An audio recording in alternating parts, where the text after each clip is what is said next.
Ամերիկահայ գրող եւ լրագրող Մելինե Թումանին որոշել է հայ-թուրքական հարաբերությունների եւ ցեղասպանության հարցին այլ կերպ մոտենալ։ Հայ-թուրքական հարաբերությունների մասին իր հոհերը Թումանին ներկայացրել է վերջերս հրապարակված կարճ գրքում։ Ցեղասպանության ճանաչման մասին խոսելու փոխարեն նա որոշել է գործել, տեղափոխվել է Թուրքիա եւ փորձել շարքային թուրքերին ներկայացնել իր որպես հայի խոհերն ու զգացմունքները։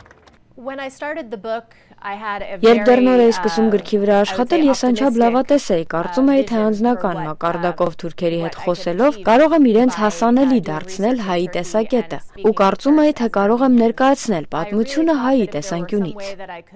Գրքի վրա աշխատանքները սկսելուց 2 տարի անց, սակայն սպանվեց Հրանտ Դինքը, մի մարդ, որը Թումանիի խոսքերով խորհրդանշում էր հայ-թուրքական հաշտեցման իր գաղափարները։ Եվ իր բոլոր ջանքերի փոխարեն նա սպանվեց։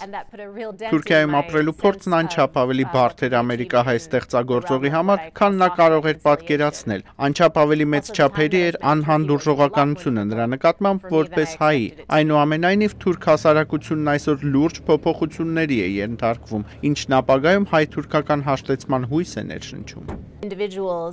Իշխանությանը չպատկանող մարդիկ ավելի բաց են տարբեր տեսակետներ լսելու։ Նրանք թույլ են տալիս իրենց բաց խոսել ցեղասպանության մասին, օգտագործելով ցեղասպանություն բառը։ Ասում է Մելինե Թումանին, թեև նրա գիրքը դեռևս հայերեն լեզվով չի թարգմանված, սակայն հայ ընթերցողը դրա մեջ անշուշտ կգտնի ցանկացած հայի հուզող բազմաթիվ հարցեր, ինչպես նաև անսպասելի վերջավորություն։ Արման Թարջիմանյան, Ամերիկայի ձայն, Վաշինգտոնից։